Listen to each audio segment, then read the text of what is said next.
NDT. Nate, what's up, brother? How are you? Going on, mate. Going on. Good, bro. Can we show everyone the Wars jersey, the old school Wars jersey? Let's go. Let's Up the go. wires. How good's that been? How good have they Hey, been good, this bro. year? Hey, unbelievable. I don't know Yeah. if it's the new coaching or culture going on there, but Yep. nah, I think they that's the go coach real well. from bringing those vibes from Penrith, eh? That's it. Yep.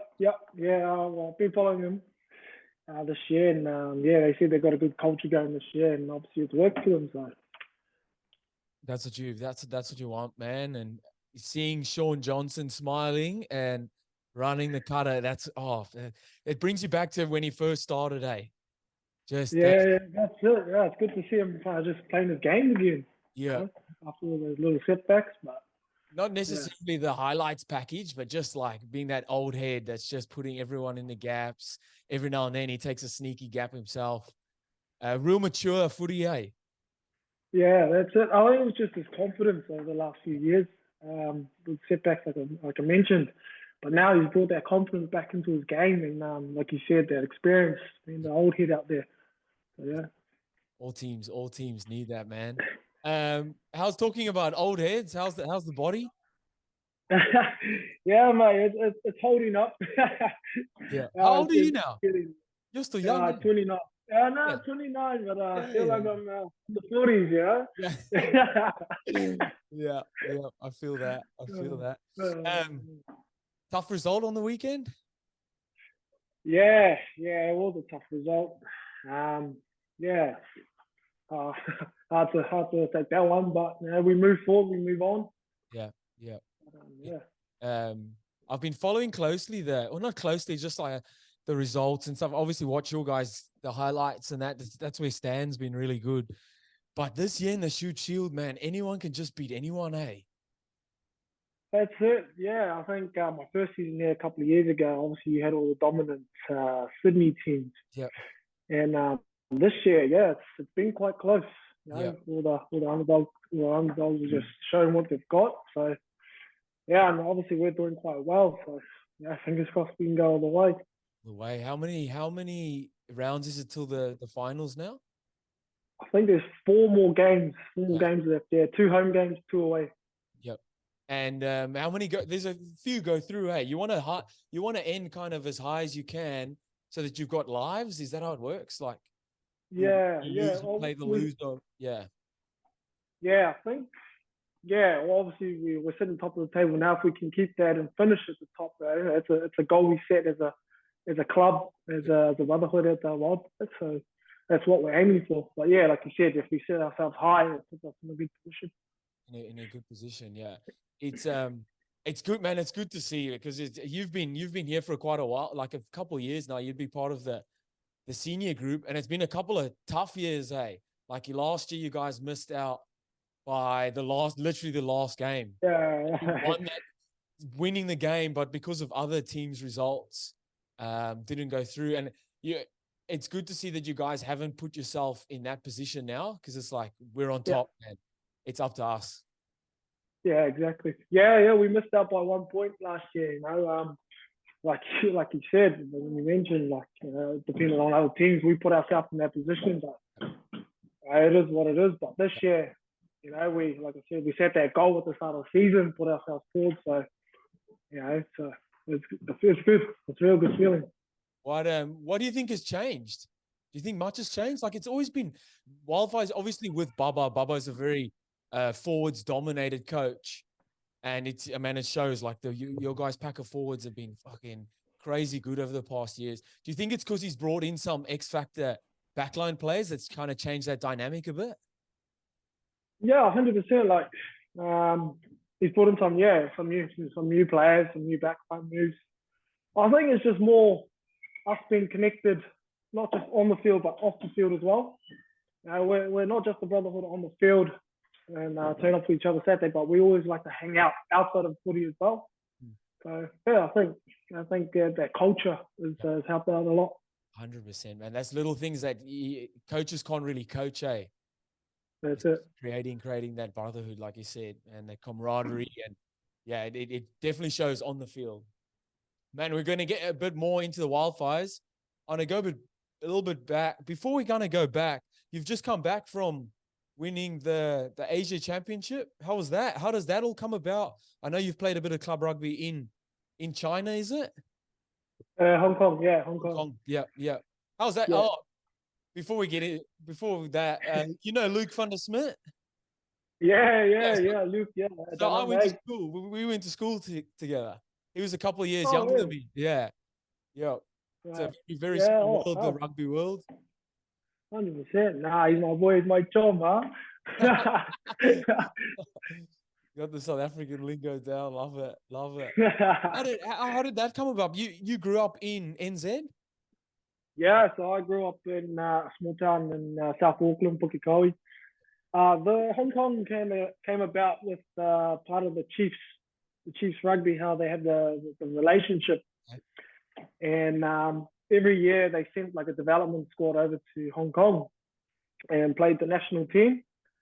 And then there was one year where the Chiefs decided, oh, let's send a few players over to Hong Kong, play club rugby, potentially pick up a professional gig over there. So there's probably 5 of us went over to Hong Kong for about 6 months, and only 3 of us out of the 5 picked up a 3-year contract with the Hong Kong team.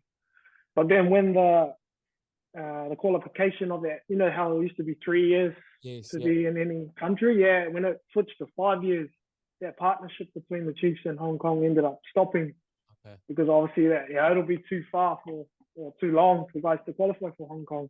Yeah. So it was a big decision to decide to stay in Hong Kong and play for them. Obviously, as a young kid growing up in New Zealand, you've always wanted to wear that black jersey, but sometimes you got to take a different route. So, and I'm grateful for Hong Kong for giving me the opportunity as well. Yeah, because someone brought it up. It might have been on one of the rugby podcasts that I listened to, and it was Eddie Jones's kind of track record when he joins a new team. And 12 years ago, when he joined Japan, their first total trophy they won was the Asia Championship.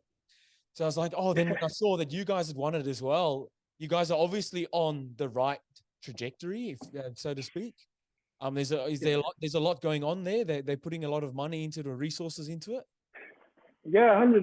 So Japan used to be part of the Asia Rugby Championship, I think about 4 or 5 years ago. But because they were so dominant every year and won it, ARC, they just qualified as the Asia Champ 1, so just straight through. So they ended up leaving the ARC. And then what Asia Rugby decided to do was try to give smaller countries like Malaysia and Philippines a go in the ARC. Yeah.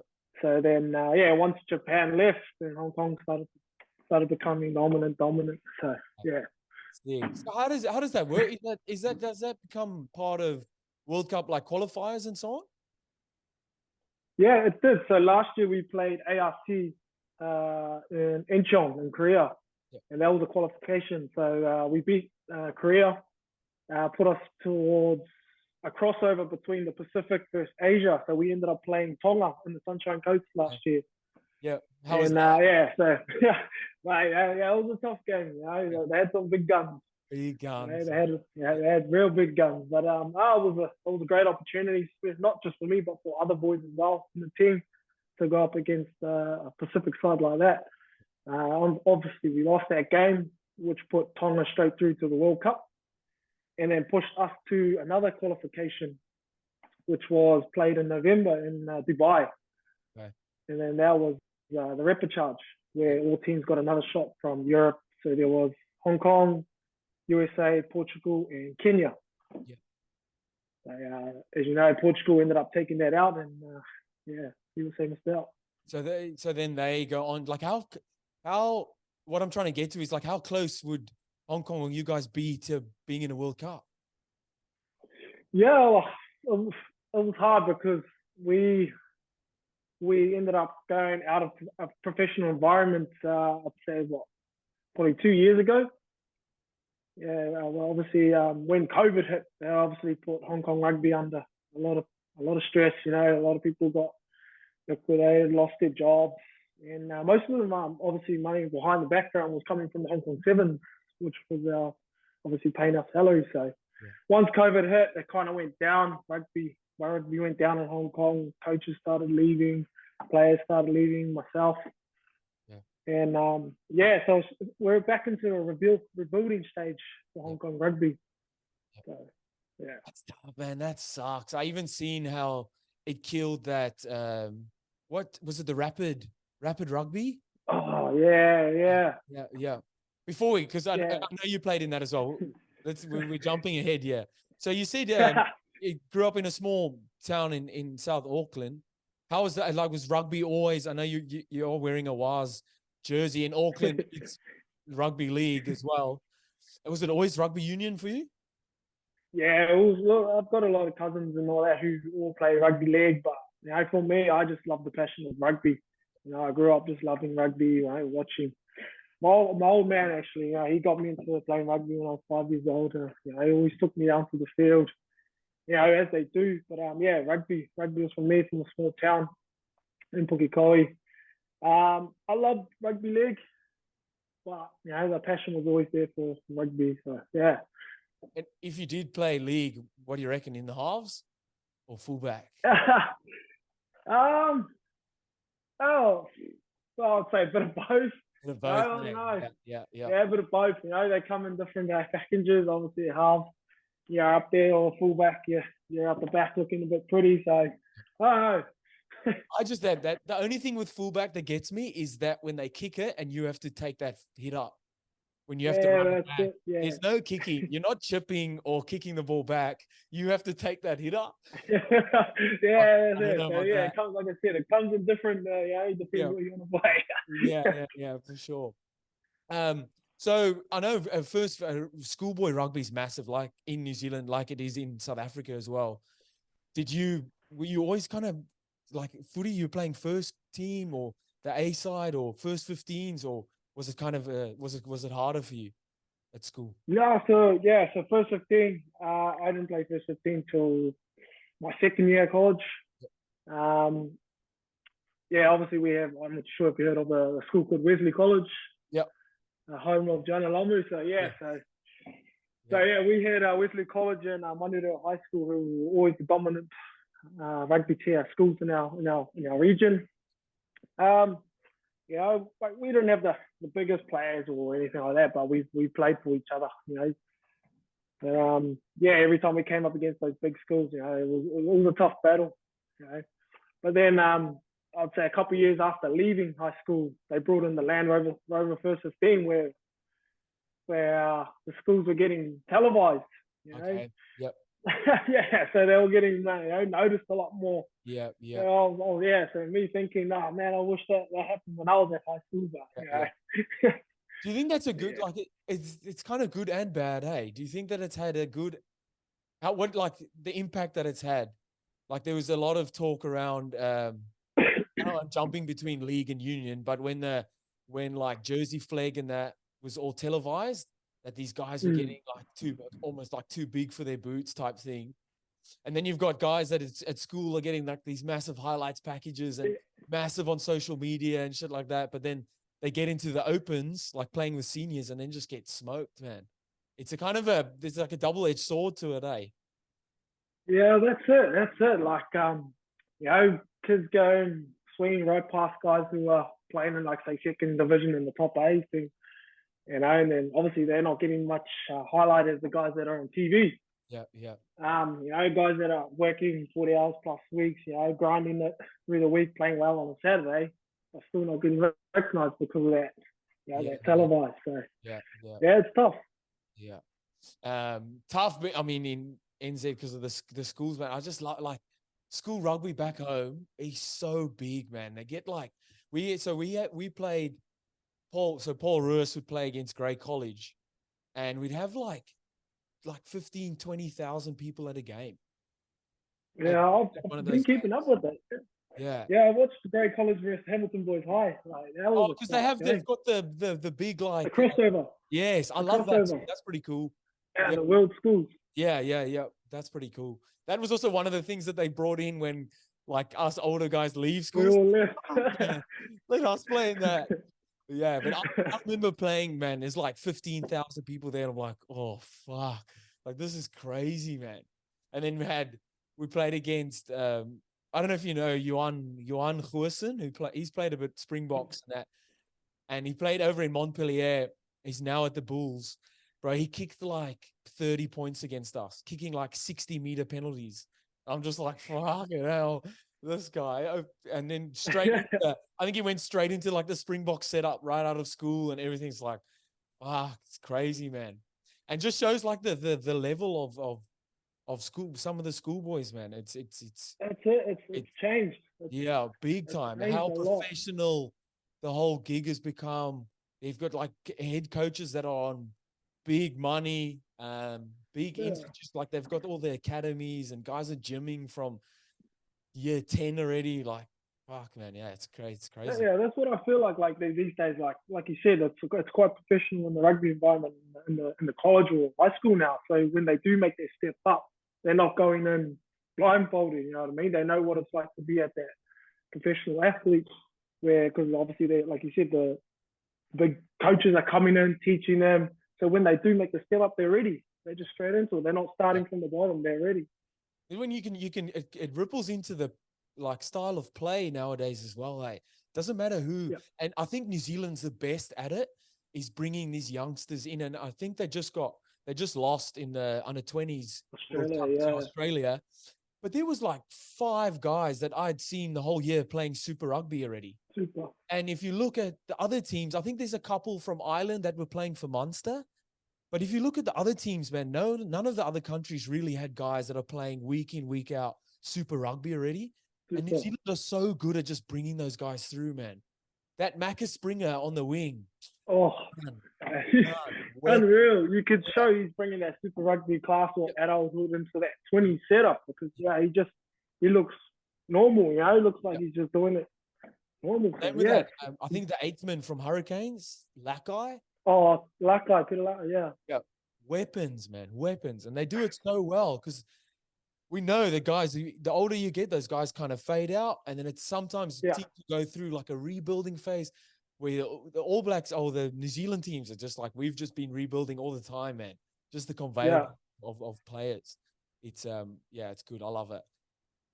So like you said, rugby's always been thing. Did you have like a hero growing up watching ITM?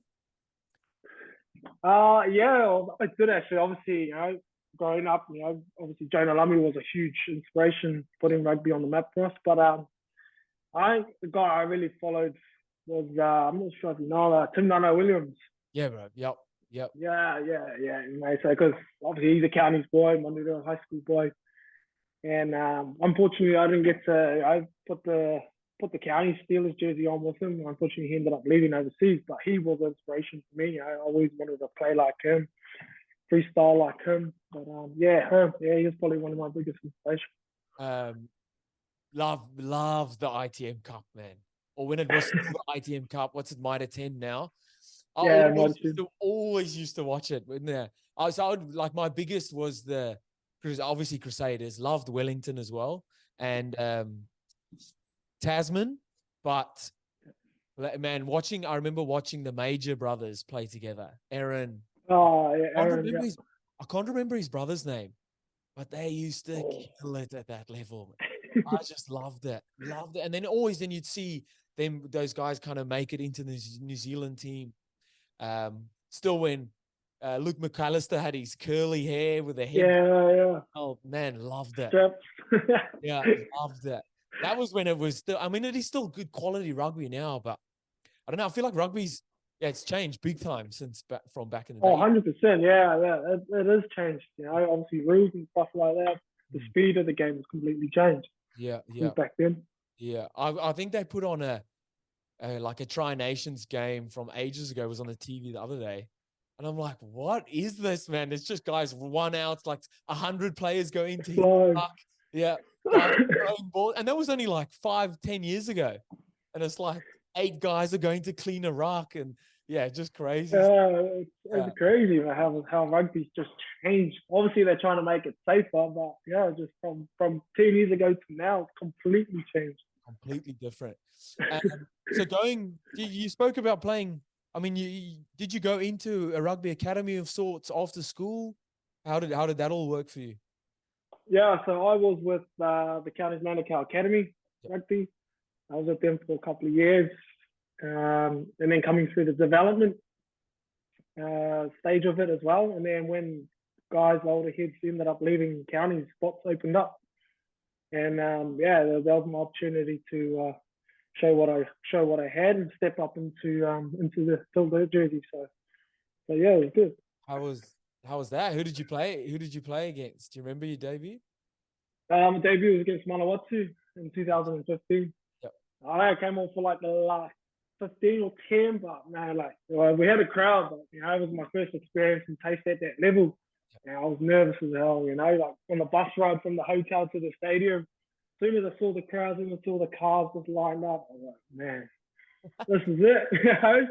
How good. How good. Yeah. Was it kind of just a blur? You remember much from it or no? No, I do remember Otana was our coach at the time. Yeah, he spoke to me and he's just like, look, you know, I don't pick you for a reason. You're here for a reason. Just go out there when you get your opportunity and just do your thing. So yeah, as soon as I came on the field, you know, I just blocked everything out and just, you know, did my job and did it well. And then once the final whistle blew, you know, I was just like, man, it's over. Yeah. I finally got the head under the belt, you know, and then the nerves just disappeared. Yeah. Did you go on and like true fashion of any debutant, just try and do 50,000 things, run out of breath? No, not really. I knew I had to just go on and because I came on at 10 at fly off, so I just kind of just run the ship. So I came on and just did what a normal fly off would do and just stepped up. I was a young. I think I was 21. You know, bossing around older guys who were playing super rugby level, and yeah, it was a bit. You know, for a young fella to tell other elder heads what to do. You know, it was a bit nerve-wracking, but earned their respect. But no, yeah, I just came out, did my thing, and I was just happy to get through it. Super important for like young tens to learn that. Is that bossing around. It's like one of the most important things as a 10 is your comms with the team. And I remember at Cheetahs going to play in seniors. I'm 19 years old, and these guys I last year was watching them on TV. Now I'm playing with them. You haven't met them before, and now I'm like, oh fuck, I'm not gonna tell someone like where to go, what to do. I'm like, and I remember one guy came up to me afterwards. He's like, you have to tell. I don't care how old you are or how old we are. You have to tell us what to do. But even then, I'm still like, oh fuck, I'm still like, I don't know, like, yeah, run over here, hey guys, like, yeah, pass me the ball, like, and then you see the guys that do get through that, man, they just kill it at a certain age, and it's like you can see confidence, hey, that they can just telling guys what to do. Yeah, I think the biggest thing that helped me get over that was when Tana said, look, you've got that 10 on your jersey. That 10 doesn't mean you're just on the field with that 10. That 10, you drive that team, you know what I mean? So I was just like, damn. So yeah, I was like, okay, let's do it. And then after the game, man, the boys were like, man, you did bloody well out there. You know, you ran the ship. You know, you directed us real well. So, and then I was just like, damn. Like, all right. Cool. All right, go get me a beer. Was it something like that? Yeah.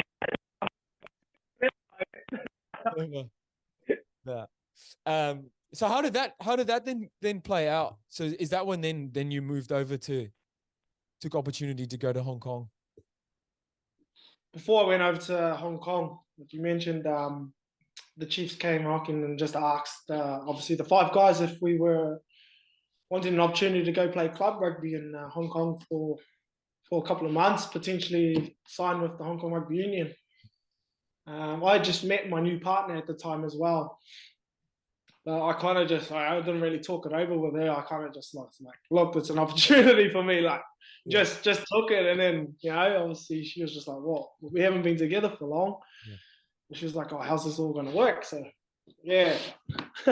And it's your partner you're with now still? Yep. Yeah, so big ups to her, man. Wow. Yeah, like she keeps me grounded, you know. You know, she does everything behind the scenes for me to do everything on the field. So yeah.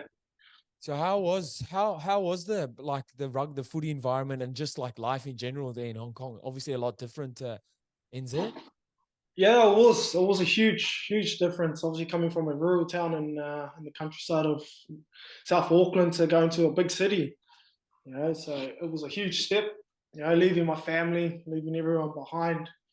I knew why I was doing it, but yeah, the rugby wise there it was different. It's all played on AstroTurf over there, so that was different compared to playing on grass. Yeah. Yeah, my first year footy there, it was quite quick. Obviously playing on turf, it speeds the game up a little. So that was a game changer there. The footy wise, I felt like I wasn't as like dominant contact wise and up to IQ as back playing, being obviously just coming off the back of 9 to 10. But my second to third year there, right, the rugby got better and better as more professionals started coming in. Okay. Like guys that are on their way up from like UK, South Africa, and all that. They're coming into Hong Kong, just building, and the level was getting better and better and better. Because there was always just one dominant rugby club there, which was full of Kiwis in New Zealand. Yep. And when players started coming in, each club was getting better. There's only 6 clubs over there. True. You only play each other like twice, 3 times. Yep. Yeah. That's the same here in Newcastle, mate. We got a small comp now. I don't mind it. It's quick season in and out. Yeah. But do you think that's why like the French top 14 and like the European comps are getting better now? Is that 100%. they're getting so many more players from that are coming in and it's just lifting the whole standard of the comp? Yeah, 100%. Yes, that's anywhere where anyone goes. Players just come in, flooding. Just puts pressure on other players that are obviously from France. Makes them be better because being around guys that are professional, you want to be them. So you're always competing against each other. It brings the best out of you as a rugby player. So yeah, 100%. I agree there. And it shows, man. That French team now, I think they're just on another level. It opens up this World Cup, man. I'm so excited for the World Cup. I can't wait. Not even just the top France team, the under-20s as well. Yep. They're killing it. They are killing it. Yeah, but even all the European teams, like Italy's under-20s team has been real good. Ireland, obviously, England's under-20s, all have been killing it. And I think it comes back to that where more and more, like you say, professionals from like South Africa and New Zealand, Aussie are going into these places and bringing different, like the culture and that standard, just lifting that standard. Yeah. It shows, man, because it's, the comp there's been great. And the guys are making good money too, man. It must be nice, eh? South of France. Yeah. Like, why would you want to go back anywhere, man? I'd stay there all the time. Stay there all the time. So then how did Wildfires all kind of unfold for you? How did you know someone that was here or? Obviously I was with Matt Bressens, who owns EAM Sports. Yep. So when I left Hong Kong, I was back in New Zealand for about a month, and then I think Wildfires just come into the Shute Shield, and there was an opportunity to come here. I knew a mate who was actually signed here, Henry Stowers, who was now signed Form 1, so I knew he signed here, and I was just like, I know someone at least. And when the opportunity came, I took it. I didn't know much about Newcastle as it is, or Shute Shield. I knew Shute Shield was a good platform and good standard of rugby, and I've always wanted to play in it. So when the opportunity came knocking, I took it with both hands. Yeah. And a couple of seasons later, I'm still here in Newcastle. Yeah, man. I call it the Newcastle effect. That it brings you in and it just keeps you, man. It's a beautiful place, hey. Love. Newcastle. It is, mate. It is beautiful. Yeah, lovely. Yeah, we did jump past though your Rapid. I wanted to chat about the Rapid Rugby Challenge. Is that what it was called? Yeah, it was called Rapid Rugby. I think it was the owner from the Western Force, or the guy. Twiggy. Yep. Yeah. So when the Rapid Rugby came knocking, that was an opportunity for players to show what they had and the skills. Obviously, we only got a couple of games out of it before COVID stopped it, but I felt like, it was like the next up and coming thing for players to step up into a professional environment. I think we played Samoa Western Force, and when it stopped, I was like, damn. I was hoping it would come back, but He's because what were the different? They've just brought in like all kinds of rule changes and trying to change the game, and I loved it, man. Because you look at was it like the nights? Is it the night bash or what do they do with the cricket in India? the IPL where they brought in IPL. and they just brought in all players. I think they changed the rules a bit. And it's like, if someone has money to do that, man, go for it. I'm all Exactly. yeah, But it was different, like the style of it, like the way we had to train for it. Obviously, the 50-20 was on. Yep. Kind of like the 40-20. If you start with possession inside your 22 and then you hold it to score a try, I think it was 9 points. Yep. It was. The lineouts were quicker as well, and the scrums were quicker. So they were just trying to speed the game up. But by speeding the game up, obviously, you're obviously wanting to be, obviously got to be fitter as well. So it was hard. It was like you couldn't kick out in the 22 on the full. So the ball and play was more. So it was tough. Yeah, I can imagine, because, man, sometimes you just need to kick the ball out. Like, let me just kick the ball out directly. Let's just chill out here for a second. Oh, that was tough. Yeah, and the kind of the level of that, you're playing with like some class players, eh? Yeah, we brought in, so obviously as Hong Kong, when we first played this rapid rugby, when it first started, they played like the qualify Hong Kong players. Yeah. But then the second year of the rapid rugby, they decided to bring in non-qualified players or who had been in Hong Kong. And that just brought the standard up for us as well, for our team. But, obviously Western Force, they had a real strong team. It was pretty much, I think they just got booted out of the Super. So obviously they wanted to stamp their mark. But playing against them was real good for us. For me as well, to test myself against these guys and see where I was at. So, and I was hoping this rapid rugby was going to go, because, you never know where it could have led to. Yeah, for sure.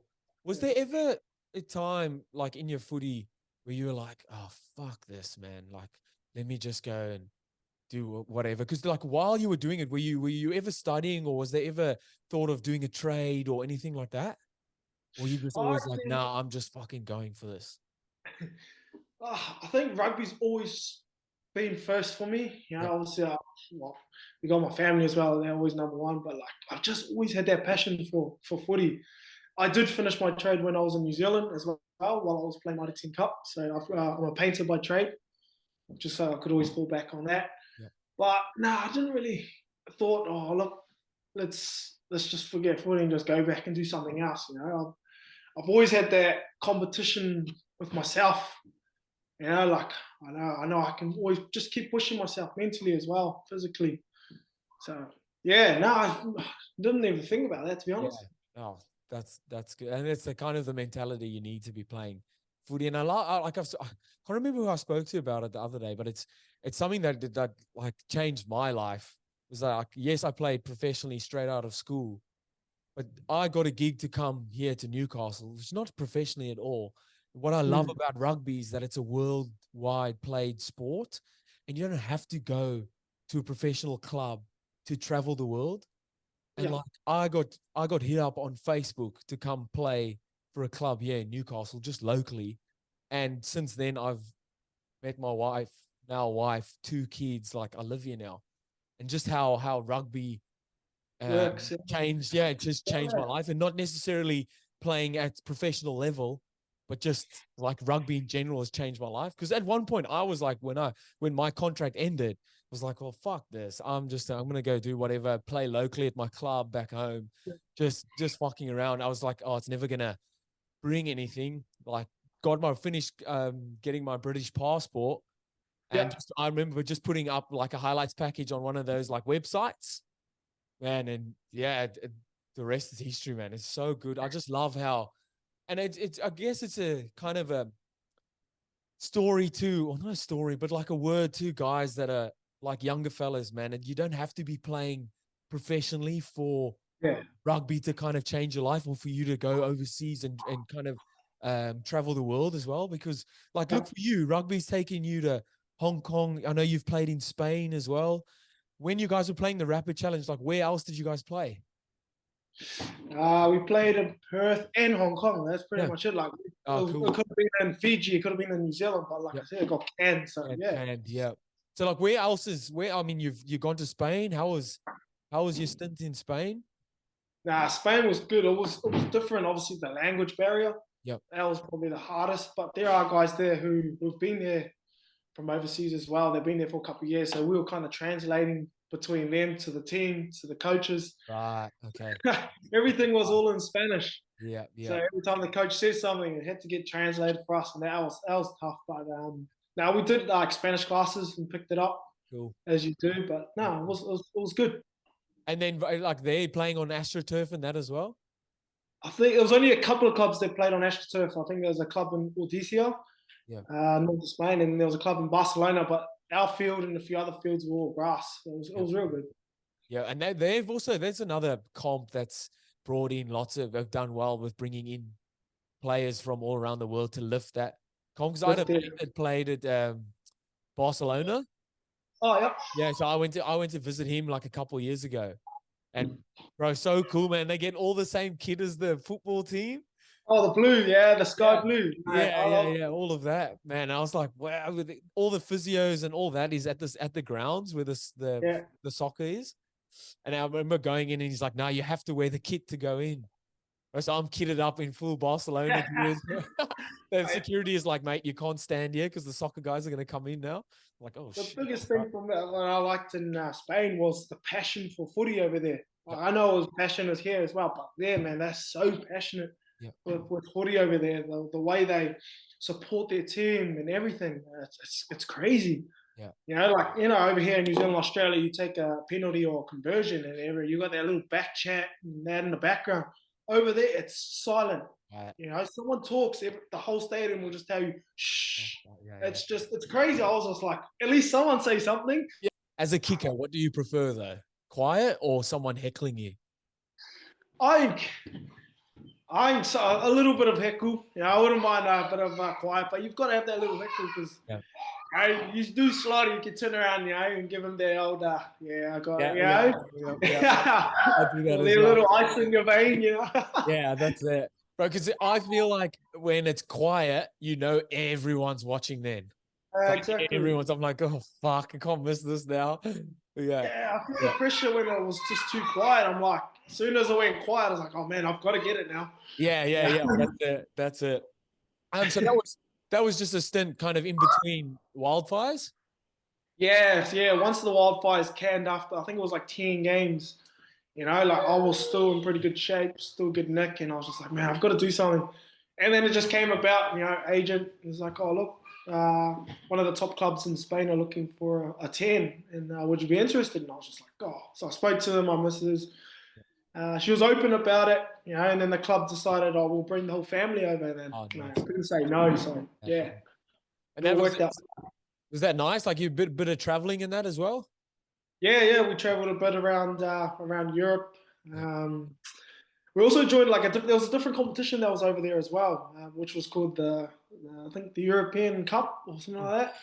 It was like the three top clubs around the region come together. They formed and they called it the Iberian.